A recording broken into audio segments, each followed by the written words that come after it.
It was Christmas on the island of Sodor. All the engines were working hard. Thomas and Toby were busy carrying people and parcels up and down the branch line. Everyone was happy. Only the coaches, Annie and Clarabelle, were complaining. It's always the same before Christmas, they groaned. We feel so full, we feel so full. Oh, come on, said Thomas. Where's your festive spirit? Christmas Day is almost here. By the side of the track was a lonely little cottage with a familiar figure waving to them. It's Mrs. Kindly, whistled Thomas. Peep, peep, Happy Christmas. Thomas always felt better for seeing her. Christmas just wouldn't be Christmas without Mrs. Kindly. When work was over, Thomas went to see the other engines. All their coats had been polished. Ha, said Gordon, just look at us. Your driver will have to work fast to get you as smart as us. Never mind that, replied Thomas. I've something important to say. Do you realize it's a whole year since Mrs. Kindly saved us from a nasty accident? You remember when she was ill in bed and... Yes, of course, interrupted Edward. You told us how she waved her red dressing gown out of her window to warn you about a landslide ahead. And you and Toby gave her presents, Percy joined in. And the Fat Controller sent her to Bournemouth to get better. But, said James and Henry together, the rest of us have never thanked her properly. Exactly, said Thomas. So now I think we should all give her a special Christmas party. Everyone was getting very excited, and the drivers felt sure that the Fat Controller would agree, as indeed he did. The engines were all busy making plans when silence fell. The Fat Controller had bad news. The weather's changed badly. Mrs. Kindly is snowed up. Toby says he'll help to rescue her. You must help too, Thomas. There's no party unless you do. Thomas hated snow, but he said bravely, I'll try, sir. We must rescue her. We must. There's a good engine. You and Toby will manage splendidly. Thomas charged the snowdrifts fiercely. Sometimes he swept them aside. Sometimes they stuck fast, and the men had to loosen them.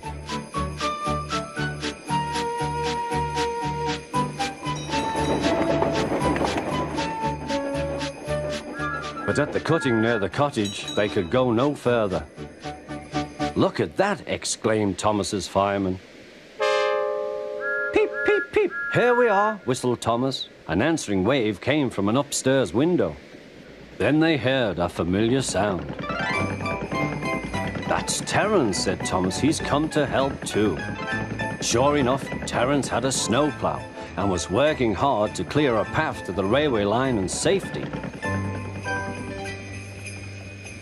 At long last, the rescue was complete. Percy took the tired workmen home.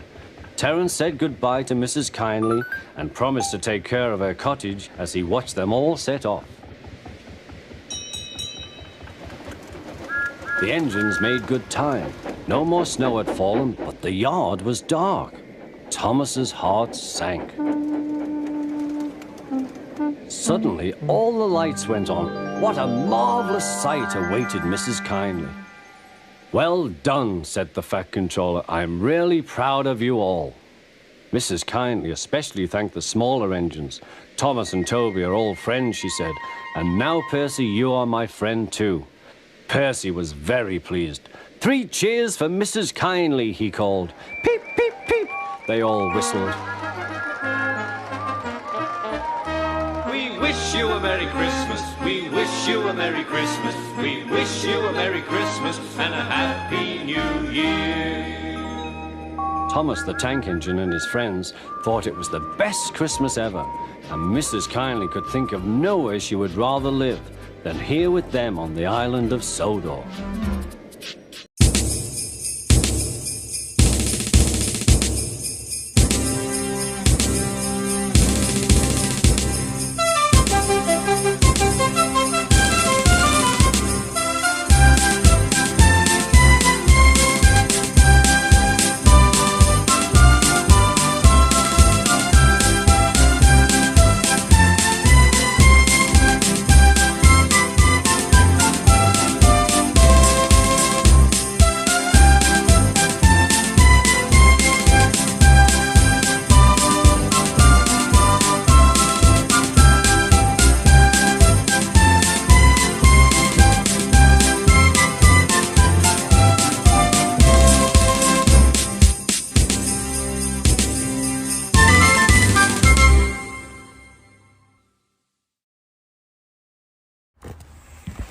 It was 2 days before Christmas. Many children were expected on the Island of Sodor. All the engines were busy with the final preparations. Sir Topham Hatt wanted this year's carol party to be an extra special celebration. Sir Topham Hatt was now waiting impatiently for Thomas. "Quickly now," he said. "Our Christmas tree has arrived just in time. I want you to fetch it, Thomas. Duck can look after Annie and Clarabelle until you get back." "Will we be able to sing carols too?" asked Thomas. "We'll see," promised Sir Topham Hatt. "It would be nice to sing carols again," sighed Thomas as he set off on his important mission.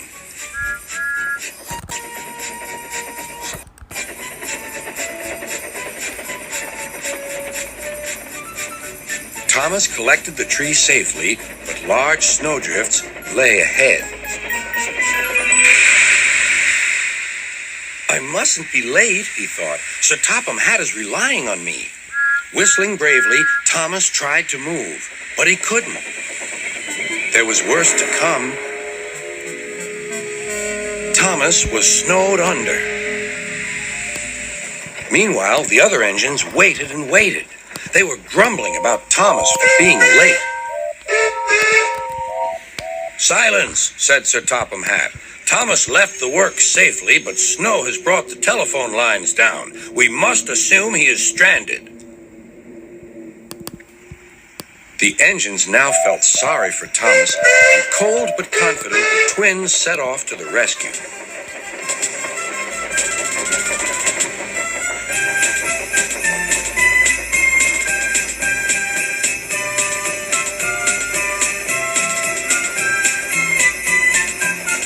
Suddenly, they came to a drift that was deeper than the rest.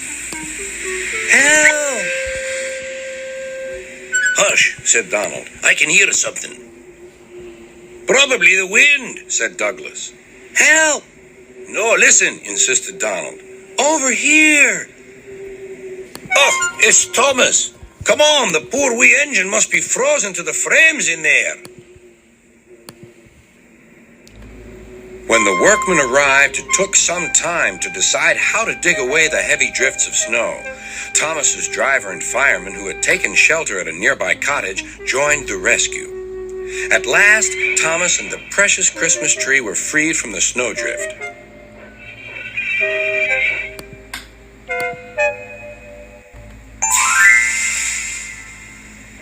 Then they set off once more to finish their long journey.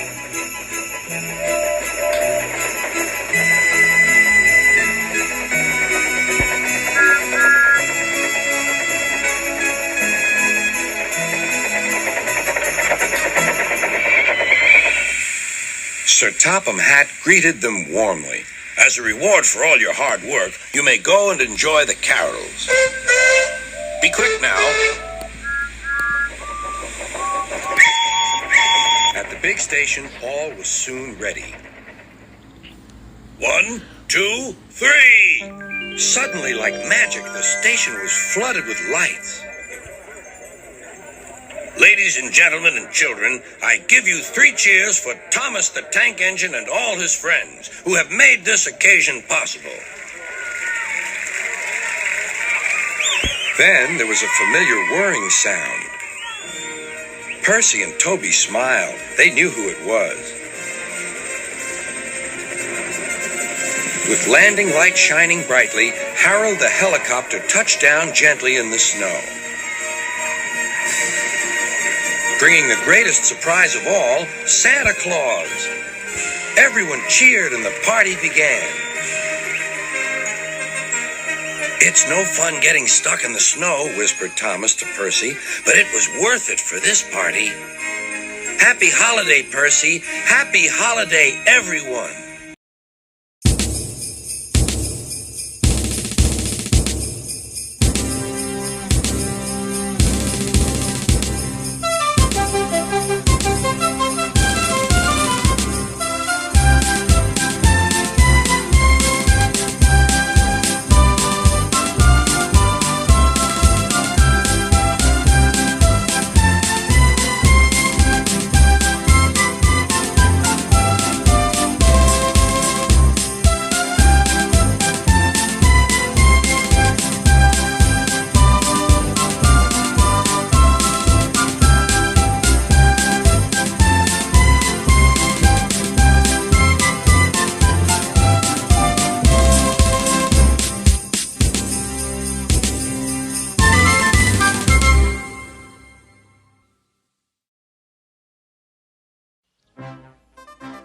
Autumn had come to the island of Sodor. The fields were changing from yellow stubble to brown earth, and a tractor was hard at work as Thomas puffed along.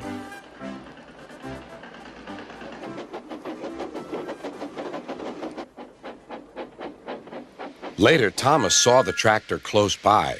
"Hello," said the tractor. "I'm Terence. I'm plowing." "I'm Thomas. I'm pulling a train. What ugly wheels you've got."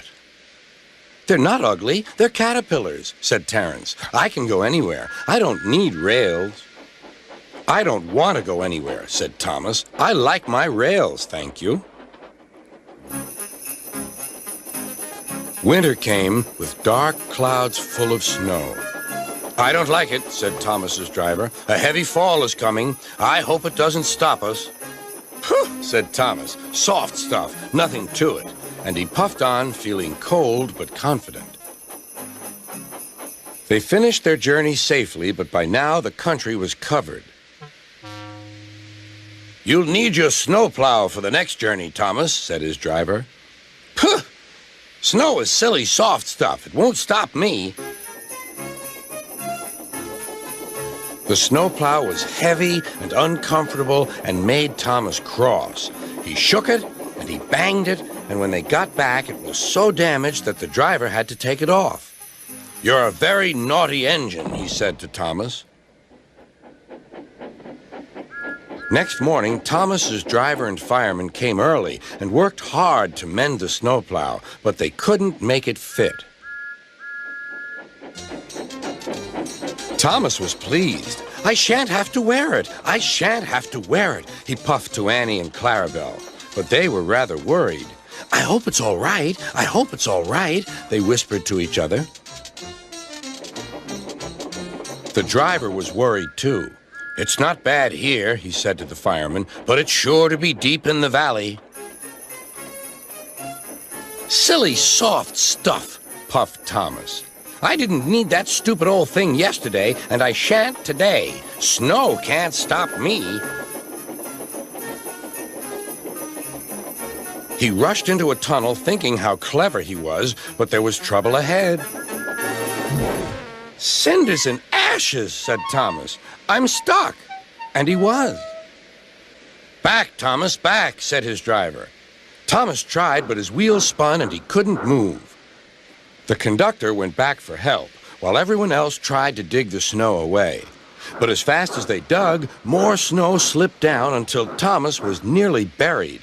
"Oh, my wheels and coupling rods! I shall have to stop here till I'm frozen. What a silly engine I am!" And Thomas began to cry. At last, a bus came to rescue the passengers. And then, who should come to Thomas's rescue but Terence? Snow never worries him.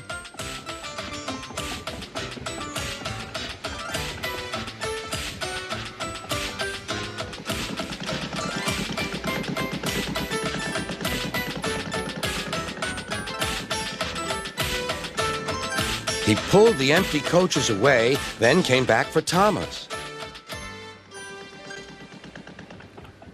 Thomas's wheels were clear, but still spun when he tried to move. Terence tugged and slipped and tugged, and at last dragged Thomas clear of the snow, ready for the journey home.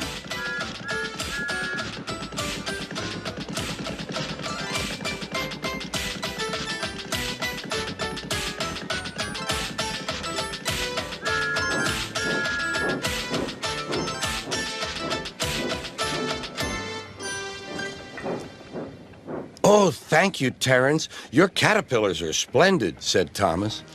"I hope you'll be sensible now, Thomas," said his driver. "I'll try," said Thomas, and he puffed slowly away.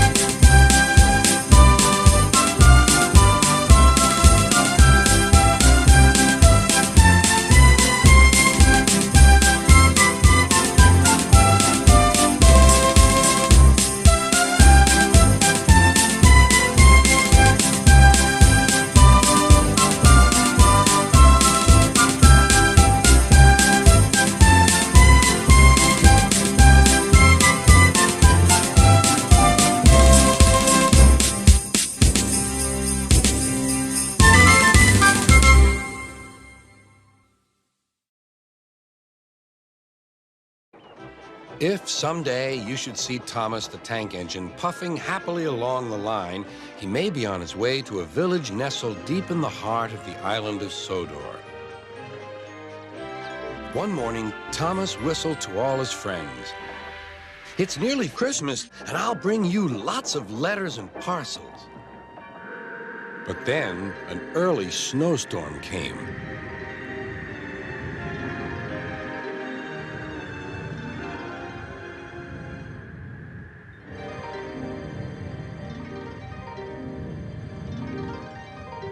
The island was covered with thick snow.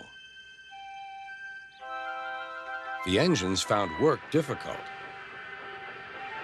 Some had to help clear snow from the track, and workmen hacked away at the frozen banks of ice. Thomas and Percy were collecting important mail for Christmas. "Driver says there's lots of mail for the village," said Thomas. "I'll need an extra car for it all." Percy was feeling left out.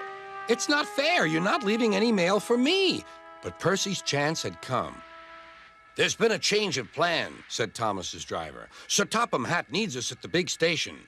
Percy, you are to take Thomas's train to the village." Percy was delighted, but Thomas was sad. "I won't be able to say Happy Christmas to all my friends." "Don't worry," said Percy kindly. "I'll do it for you." "It's not the same," sighed Thomas. Percy was making good time on his way to the village when suddenly, "What's that?" called his driver. There ahead was a fogman by the line. He was holding a red light. "The village is cut off by the snow," he shouted. "We need snowplows, workmen, and a helicopter. Leave your cars in the sidings and go back quickly." Percy was soon steaming to Harold's airfield. "Beep, beep," whistled Percy. "Wake up, lazy wings. The mountain villagers need your help. They're stranded."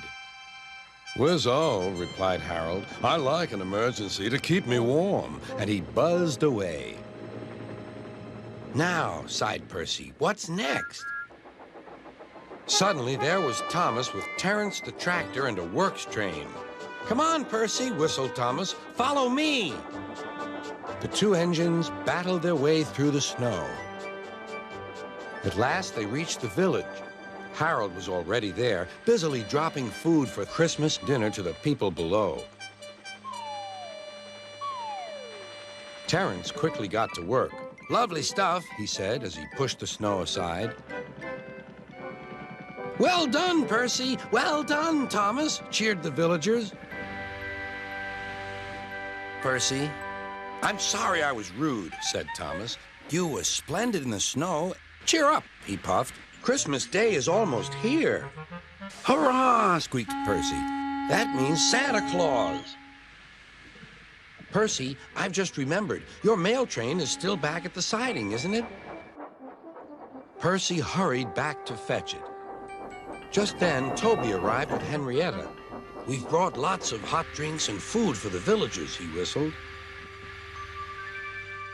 That night, all the engines had gone back to the sheds except Toby. The villagers had made a plan to thank the engines. They loaded paint pots and parcels into Henrietta, then they set off through the moonlit countryside. All the engines were fast asleep in the sheds as Toby ran silently into the yard.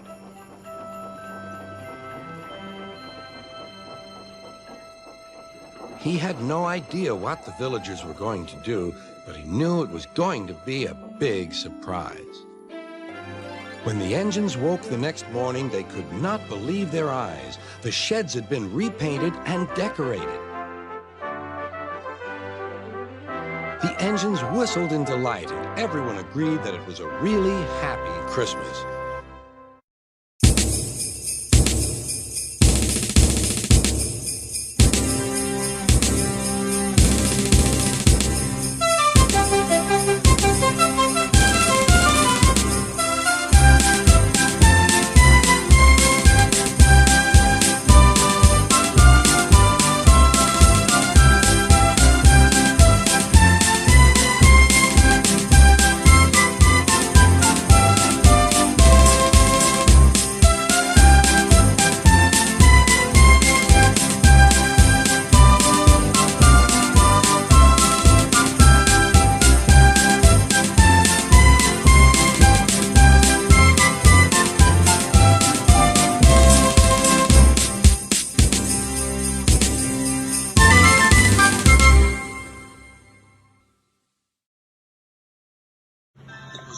on the island of Sodor. Peter Sam puffed nervously along the line.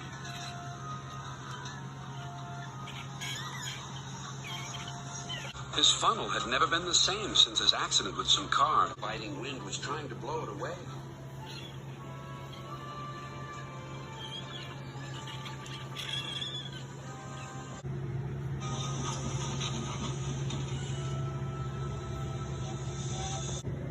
My funnel feels wobbly, he complained. I wish manager would hurry up with my new one. He says it will be something special. You and your special funnel, laughed the other engines. They were fond of Peter Sam, but his special funnel had become quite a joke. The winter wind grew worse. The rain came too, turning hillside streams into torrents. Away.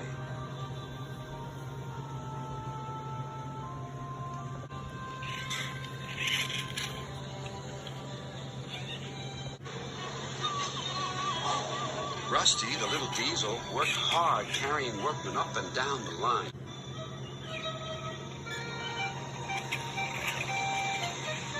Removing branches and leaves so water could flow away. But one morning, Rusty's driver brought bad news.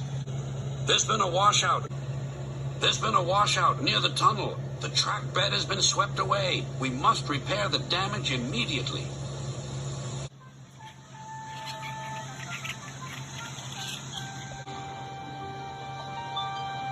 The important work took longer than expected.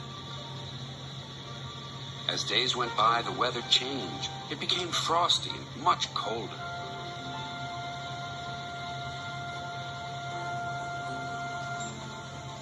The workmen finished at last. Peter Sam was most careful as he took the morning train over the mended piece of track. Soon he approached the tunnel. It was short and curved, so his driver could not see right through it. Peter Sam was heading for trouble. There's something hanging from the roof, shouted his driver. Peter Sam came out of the tunnel a different-looking engine. He no longer had his funnel. Here's what hit you, Peter Sam, called the conductor, and he produced a thick, cold icicle.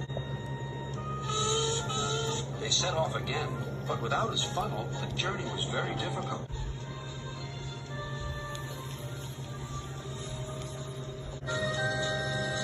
Then his fireman saw an old drain pipe lying beside the track. We'll use that instead of your funnel. At least it'll help control the smoke. Peter Sam finished his journey with the drain wired to his boiler. The other engines laughed, and Sir Handel sang a song about it. Peter Sam said again and again, his new funnel will put ours to shame. Went into the tunnel and lost his old funnel. Now his famous new funnel's a drain. The teasing continued until at last the day came when his new funnel arrived. Sir Topham Hatt proudly presented it. Oh dear, someone squashed it, said Peter Sam. But Sir Topham Hatt laughed. Don't worry, Peter Sam. This funnel is something special indeed. You'll soon see. Peter Sam's new funnel had special pipes which made puffing much easier. I feel stronger than ever before, he commented. Even Sir Handel was impressed. I can't understand it. Peter Sam just seems to stroll along the line. He makes work look so easy. The engines don't laugh at Peter Sam's funnel now. They wish they had one like it.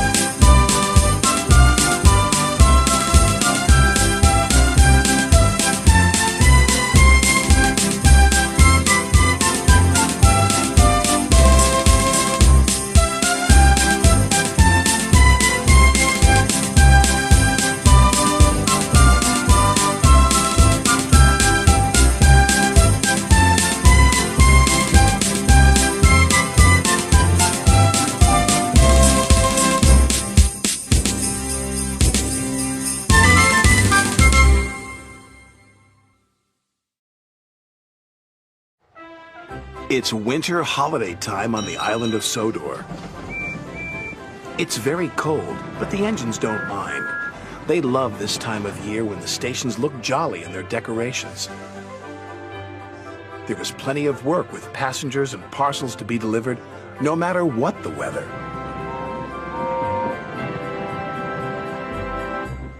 "Driver says there's more snow on the way," said Edward. "We'll soon be wearing our snow plows," said James. "You'll enjoy that, won't you, Thomas?" teased Henry. "You know I won't," said Thomas. "I don't like my snow plow."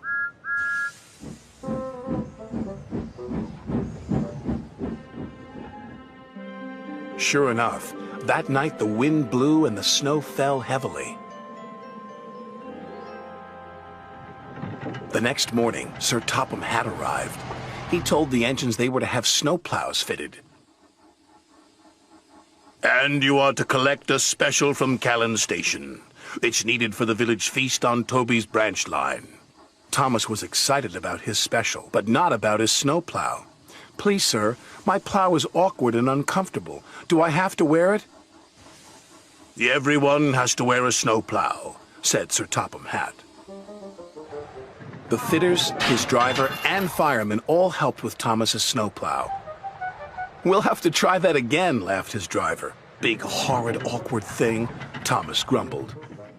He was much happier when he arrived at Callan Station and saw his special. It was a beautiful Christmas tree. "The tree will have lights and stand in the middle of the village," said Edward. "Make sure you get it to Toby safely." "I will," said Thomas.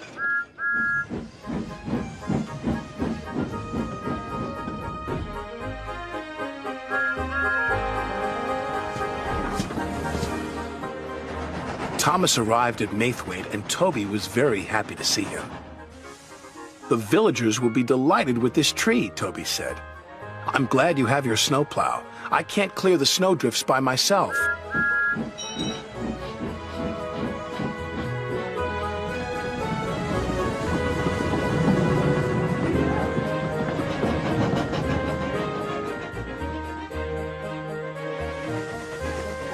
Thomas couldn't see. There was a huge rock buried under the snow. Suddenly, his snowplow hit the rock. "Bouncing buffers!" exclaimed Thomas. "My plow is broken." His driver tried to stop, but the broken plow hit the water tower. "Cinders and ashes!" exclaimed Thomas. "We can't go any further," said Thomas's driver. "And there's no one to help us." "But the villagers need their tree," said Thomas. "Let me try again. I'm sure I can make it." It wasn't easy without a snowplow, but Thomas was determined.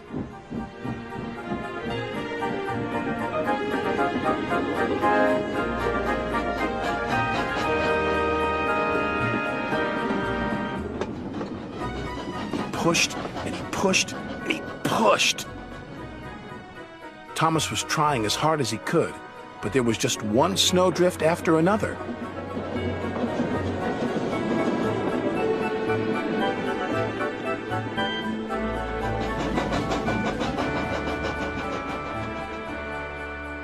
Finally, Thomas and Toby were pulling into the village station. Thomas whistled and the villagers cheered when they saw their beautiful tree. "Hooray!" they said. "Hooray!" The next day, Sir Topham Hatt sent for Thomas. Thomas was worried. What would Sir Topham Hatt say about his broken snowplow? But Sir Topham Hatt wasn't cross. He was very pleased. "The villagers had a wonderful feast," he said. "You were very brave to take on that snow without a plow." "Thank you, sir," said Thomas.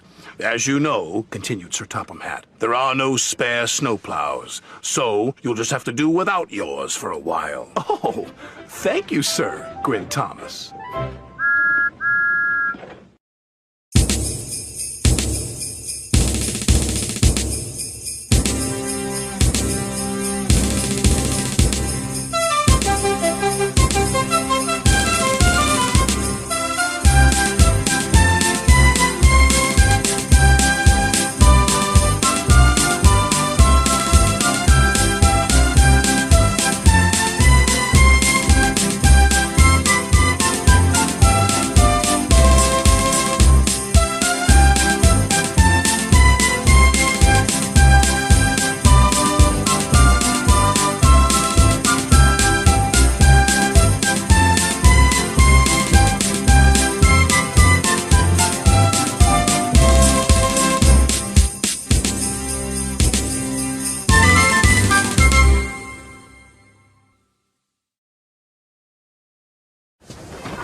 It was an icy day on the island of Sodor. The engines were working very hard. They didn't mind the cold because they had toasting hot fireboxes to keep them warm.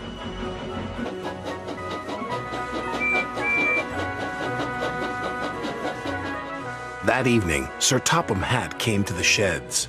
"There's a big freeze coming tonight," he said. "James and Percy are to deliver extra coal to the stations." "Yes, sir," they said eagerly, and Sir Topham Hatt drove away. "You'd better hurry," teased Thomas, "or scary Jack Frost might get you." "Who's Jack Frost?" Percy whistled nervously. "Don't be so silly," sniffed James. "Jack Frost is not scary." "Yes, he is," teased Thomas. "He's all white with a big spiky face." "Rubbish," said James. James knew Jack Frost wasn't scary, but poor Percy wasn't so sure.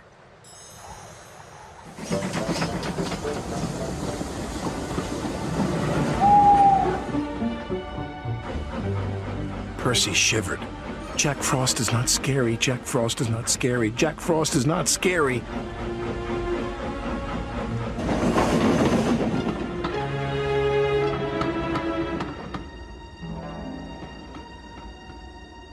Meanwhile, James puffed along his route. "Silly Percy," he thought, all steamed up over Jack Frost. Percy made his last delivery. The station master was very pleased to see him.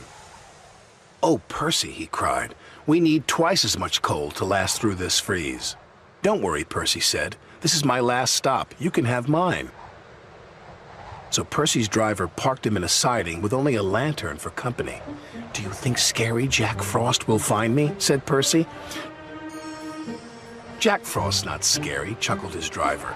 "And don't worry, Elizabeth will bring you some more coal in the morning." And then his driver and fireman went home to bed. Late at night, the icy wind howled. It started to snow.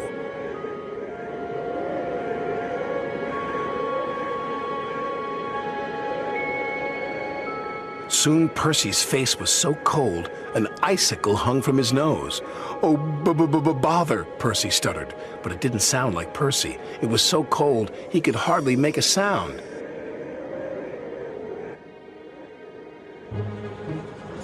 At last, James was on his way back to the sheds. In the fog, he saw shadows and strange and scary shapes. "Scary Jack Frost," he whispered nervously. "Pah!"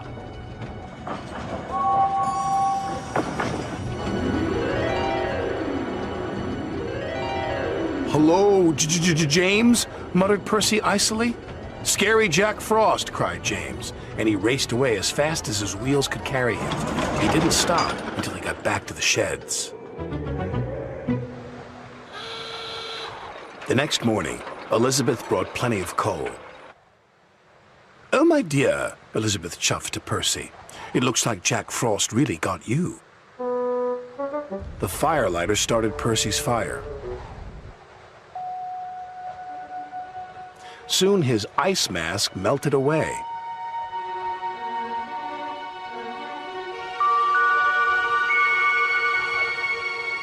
So scary Jack Frost is only frost, tooted Percy happily, and soon he was as warm as toast. When Percy arrived at the sheds, James was bragging to the other engines. "I saw scary Jack Frost last night," James huffed. "He even knows my name." "He also knows that you ran away," teased Percy. And all the engines whistled, including James. But Percy's was the loudest whistle of all.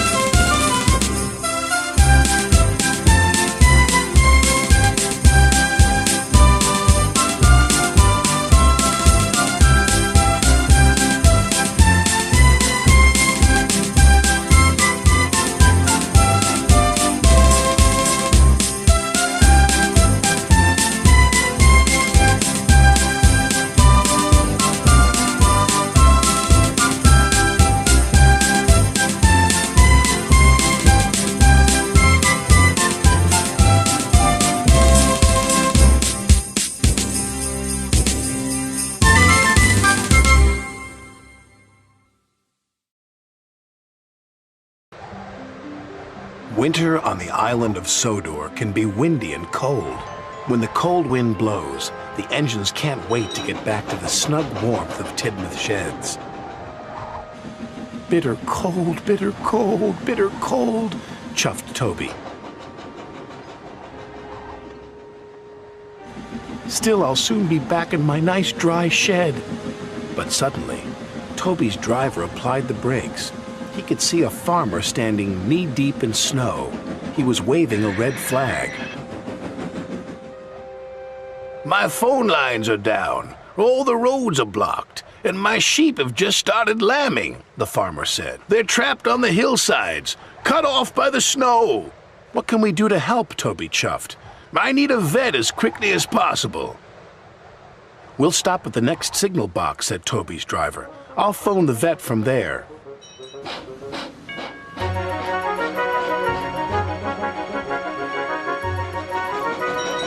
Toby raced to the signal box, and the driver phoned ahead to the station. Sir Topham Hatt and the vet were waiting for Toby as he arrived. The farmer's lambs are stranded on the hillside, cried Toby.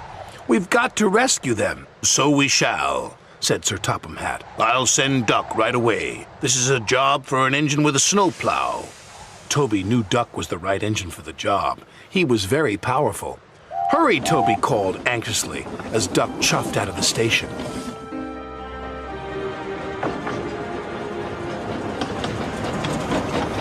But so much snow had fallen, the tracks ahead were blocked. We can't go on, said Duck's driver grimly. We'll have to go back.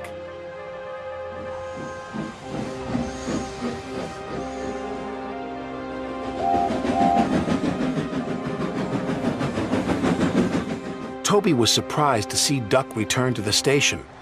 I tried my hardest, puffed Duck, but the weather's getting worse. Even Duck's snowplow can't get through, said his driver. Then Toby had an idea. My old branch line runs out there, sir. Remember? It's far too dangerous, said Sir Topham Hatt. It would never carry Duck's weight. It might take my weight, said Toby. And I know that line like the back of my buffers, he added. It's our only chance to help the lambs. Sir Topham Hatt agreed, but he told Toby to be very careful. Soon, a blizzard was howling. Toby's driver was worried. I can do it, called Toby, as long as these rails hold. But Toby had forgotten about the rickety old bridge.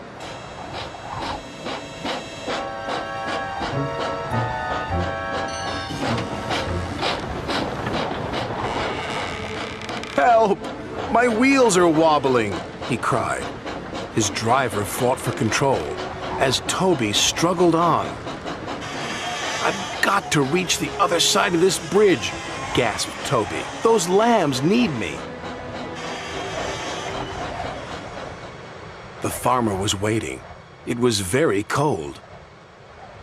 Suddenly, a ghostly glowing eye shone through the snowstorm. It was Toby's headlamp. You made it, cried the farmer. What a brave engine you are.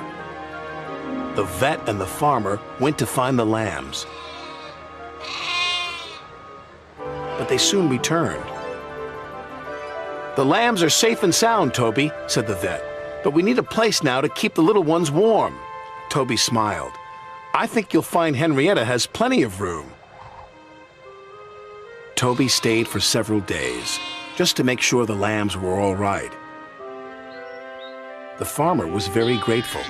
Thank you, Toby, he said. We couldn't have done it without you. Thank you, said Toby. There's nothing I like better than helping out a friend in need.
the bright afterglow. Now there's a surprise, oh, for what do you know? It's snowing. Look, it's snowing. Little Jack Frost has been busy last night. The Island of Sodor is a blanket of white, 'cause it's snowing. Yes, it's snowing. White winter wonderland, beautiful day. Snow, snow, snow, snow. Snow, snow, snow, snow. There in the valley is someone you'll know. The little blue train finds his way through the snow. Whistle blowing. Yes, it's snowing.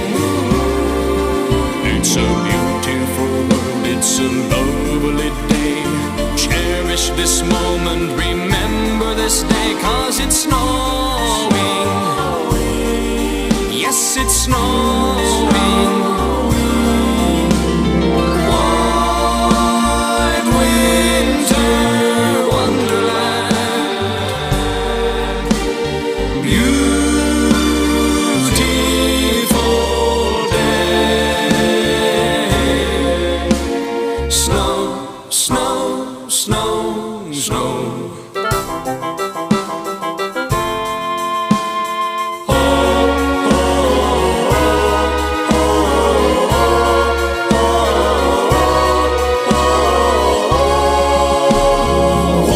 White winter wonderland, beautiful day. Snow, snow, snow, snow. Snow, snow, snow, snow.